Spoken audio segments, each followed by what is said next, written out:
Well, all right then, Virgo. But underlying energy is you. Knight of Pentacles. This is your card here. I like that for you guys. Considering that this is your energy that we're picking up, and this is about. I feel like this is about what you're committed to, focusing on the details. Not necessarily procrastination, because I mean, I don't know any Virgos that procrastinate, but I mean, maybe they did take their time. But the thing is that this is more quality over quantity with this kind of a night. Underneath here is the Lover. So I think this is about whether or not, this is about committing to something, commitment. The Knight of Pentacles is 100% able to commit to anything and everything. But I do say here that he can procrastinate or take a long time, especially when he's not sure of all the details. He's not really able to see very clearly what's ahead. He likes to take his time and look at it, right? To really reevaluate, right? To evaluate and reevaluate, to make sure that he's not missing anything before he jumps in at all, and, commits to it. Because once he does, he's in it for the long haul. He's committed to it. He's not going to break that. It's like signing his name to a lease. When he says he's doing something, he's doing it. And that's you guys, right? You guys will say, like, if you guys say you're going to do something, you're going to do it. Unless something ultimately has to give, right? And you can't do it, and you have to change it. You're changing your mind, and you're doing it. But there is this like slow behavior that comes up with looking at the details. You have to be slow, right? You have to take your time with it, because you're gonna miss something if you don't take your time. If you don't slow down. So there is a slow progress. There's a slow build up, but it's only because somebody is having a little bit of an issue with figuring out whether or not this is something they want to commit to or not. And like I said before, the Knight of Pentacles does not have a problem with committing. It's not like the Knight of Wands. He's not flaky. He doesn't, jump in one minute and say never mind the next second when things get serious. He's in it for the long haul. But that's why he's so slow, because he wants to be sure whatever he goes into is legitimate. Like he's willing to sit through that for however long it takes to make it happen. Now, your situation here is very interesting. You have Justice here, which does, communicate to me that there is maybe contemplation of marriage. And the reason why I say that is because of the Empress and the Lovers. Now, if I had the Four of Wands, I would be more prone to be like, hell yeah, somebody's getting married, or somebody's, something like that. But we take that with a very small grain of salt. I don't have all the cards that I like to see here to say that 100%. You know what I'm saying? Justice, honestly, regarding an open reading like this for masses and everything like that, or for people that are watching on YouTube, I give the general kind of message for it, which is pretty much, especially with this being in your current state of being, it's about balancing the scales, right? Not necessarily correcting the wrongs or anything like that, but trying to find the balance in the situation, or really just balancing things out, right? Evening the odds, right? It's just kind of like making sure things kind of sit on on the surface leveled, right? Because you don't really want something that's too high or too low. You want, it's an outstanding karmic balance needs to be paid up. It's going to get paid today, right? Because that's what justice. That's how I see justice anyway, right? And justice does it through facts, through figures, and what is true, right? So I feel like there is this kind of balancing situation. Maybe there's a settling or apology or something that's being, being hashed out and made amends, right, in a way. But I do see that currently in your current state of being, right? Obviously, right? Currently in your current state of being. I do see that justice is saying, like, there is a time of balance going on. There's a time of like some settling or I don't know if this is necessarily divorce. I'm not getting a lot of back cards from this, So it could be that for some of you guys, it may be that you guys are dealing with a divorce because we have defensive energy and warrior energy or fighting energy, soldier energy here, which is talking about fighting, right, or being combative. But for those of you that that may not resonate with, then this is just really talking about balancing the scales, finding balance or regaining balance in your current situation, or there's some balancing happening in your life right now, for karmically, or you're dealing with some sort of karmic situation to readjust the scales in your life, especially in your love life here. Now, what your ideal outcome is the Page of Pentacles. Perhaps you want an offer of some sort of stability, or perhaps here you guys may, want to take some time to really look closely at what it is that you feel is of value to you, right? This is something that this is a student, right? Or taking the time to really look at something and dedicate yourself to something. And I feel like this is perhaps looking closely at details. You want a little bit more time to look at it to make sure this is what you want. But most importantly, not necessarily so. I feel like you want to know what your heart's desire is in a way, or you want to know what's so truly, what you value. For some of you guys, you may want to offer something to someone. You may want to give something to someone, or something that you feel is, of value, something that's long term, something that you can commit to, something that someone else can commit to, or there's some sort of commitment potentially you want to hear.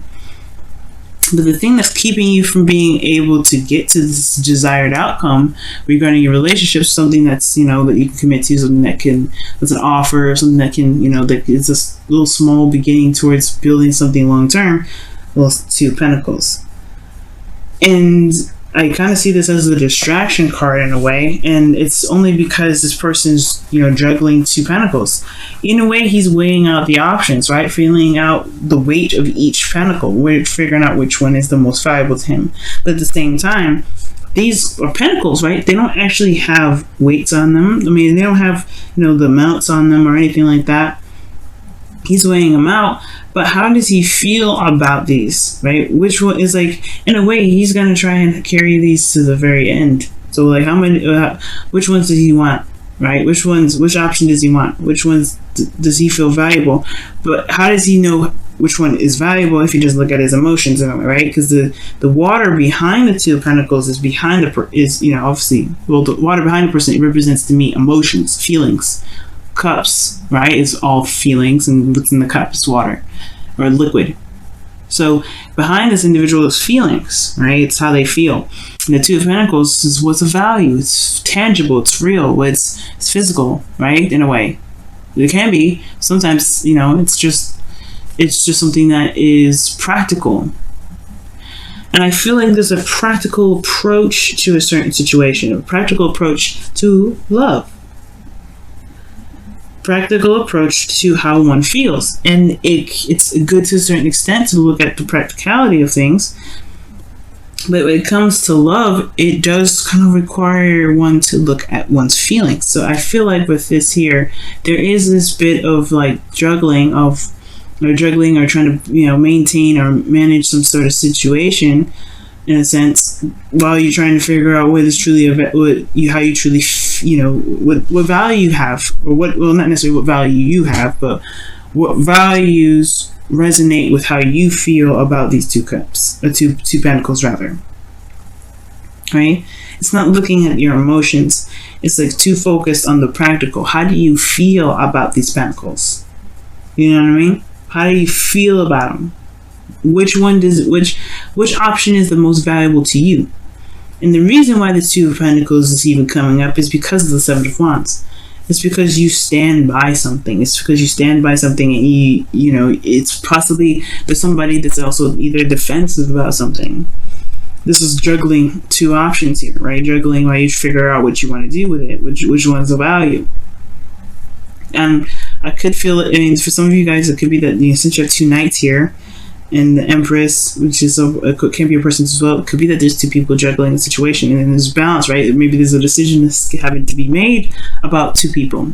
That's another story, right? And I'm not getting Three of Cups, Three of Swords, or anything like that. See, it's a third-party relationship, other than Two of Cups here, which honestly, guys, that's going to resonate with probably far few in between people. But I wanted to throw that out there for those of you that may be watching for your situation like that, okay? But how I'm going to go through and read this though is the Seven of Wands. So somebody is very defensive about what they're about what they stand for, what they're willing to fight for, what their values are, right? This person is standing for something, protecting themselves.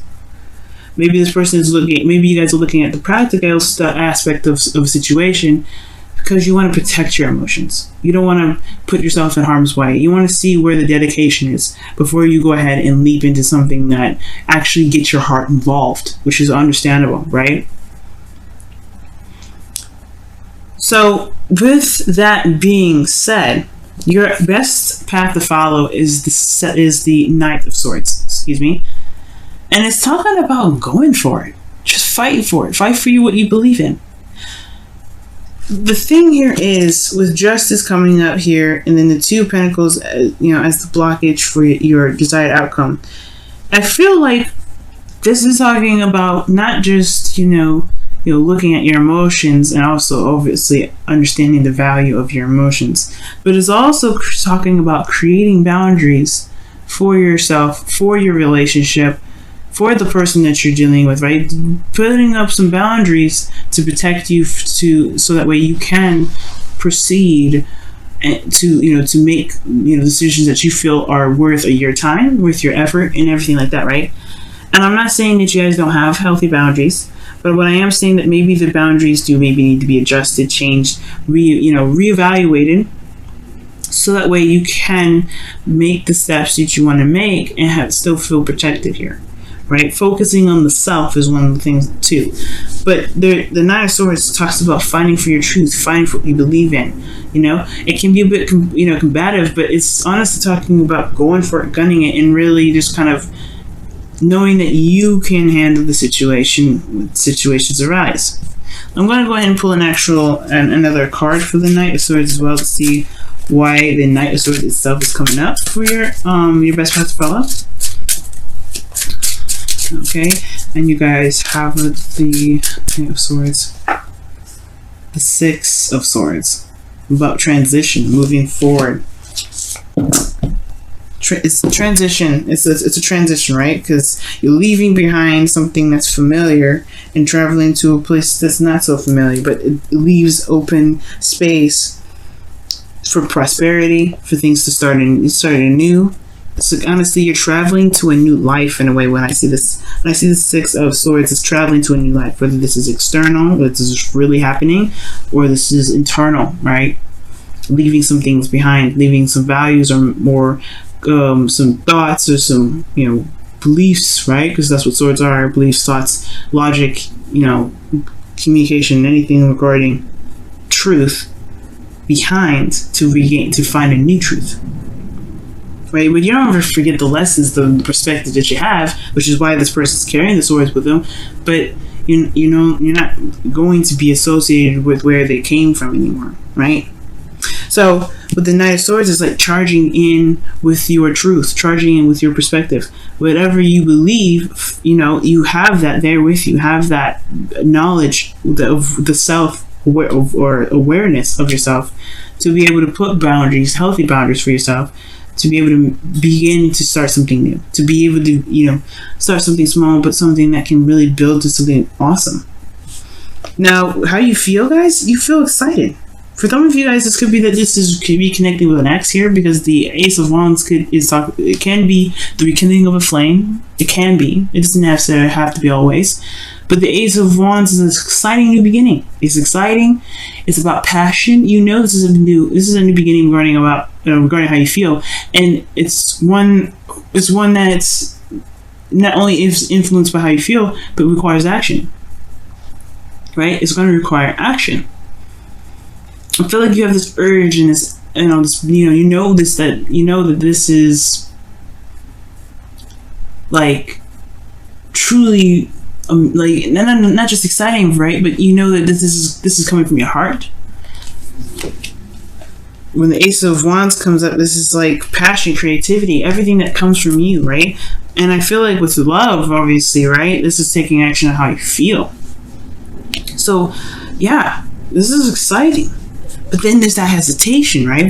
What if this person doesn't know how to behave, or not necessarily behave, right? Like, if they can be loyal, if they can commit, am I seeing the right things in this individual? But this is Venus is still in Virgo. Okay, she's almost out of it, I think, but she's still in Virgo. So you're looking at the relationship of the other person, like, all right, do they apply? Does it apply? Does it work for me? Do they have some of the same values? Do they have a goal? Like, you're looking at the situation from a very practical sense, but how do you feel about that person? How does that connection feel? Is it exciting? I think it is. Because in your hopes and fears, you have judgment.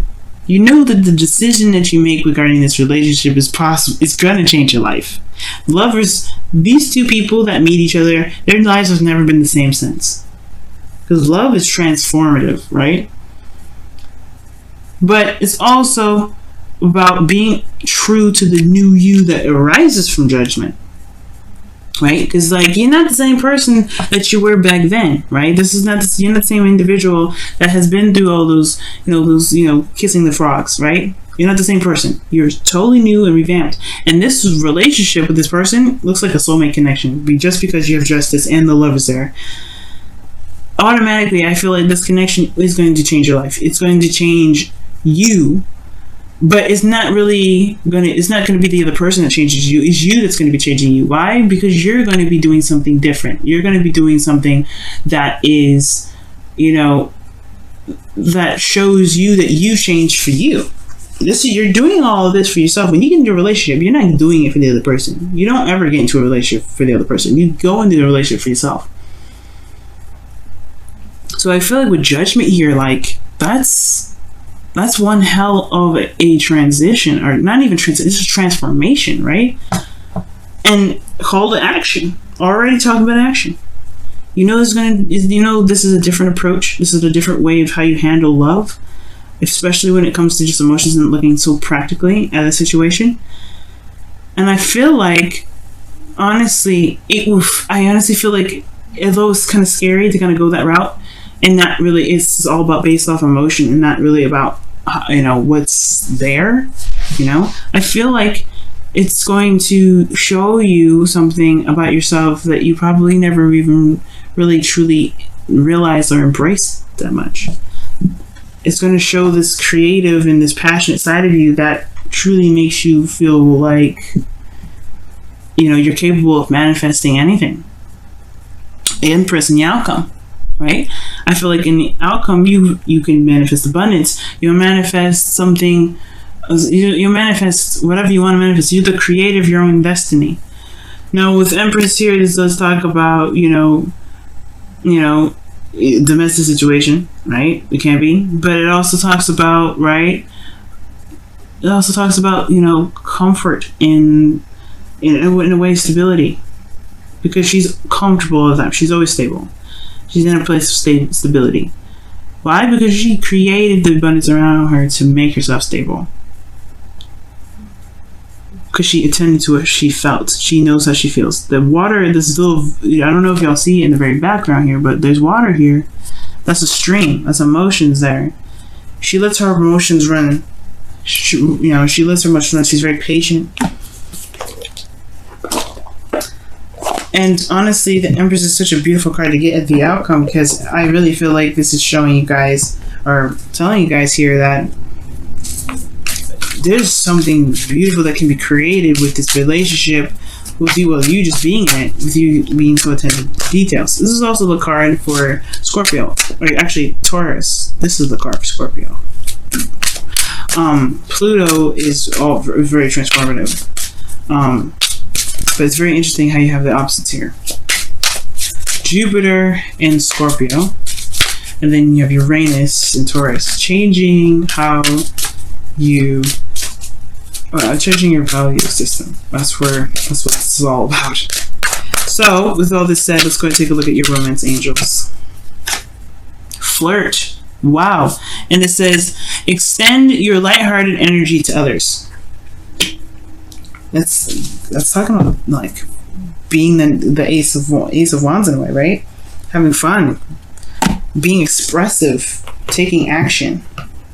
Oh wow, taking action, and this being aware. When it comes to flirting, it has a lot to do with feeling too. Like you have to feel in order to be able to flirt. Like if you don't feel anything, flirting is gonna be hard. But I feel like it's more of like talking about entertaining the idea and actually going with how you feel. You're going with how you feel and creating something amazing. Just allowing yourself to enjoy the connection. Right, so let's go ahead and take a look at wow. The whispers of love, and it says, be willing to express love. When we express love, we begin to receive love. And I feel like that's the Knight of Swords. Both of them, actually. Flirt, express your love, communication, guys. The Knight of Swords is communication. The Knight of Swords communicates his truth very bluntly, very openly. He doesn't have a problem with saying something or saying anything. And perhaps maybe the only thing that you guys really need to do is just communicate how you feel. Right? The Knight of Swords is like saying, hey, you know your truth, speak your truth, go for it. You know what you want, you know what your truth is, go for it. Don't worry about this other practical stuff.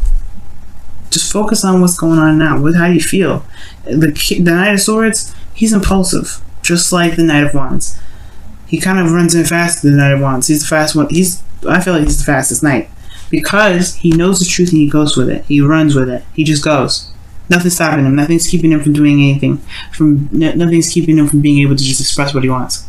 And I feel like just allowing yourself to just be, allowing yourself to feel, allowing yourself to just go with it.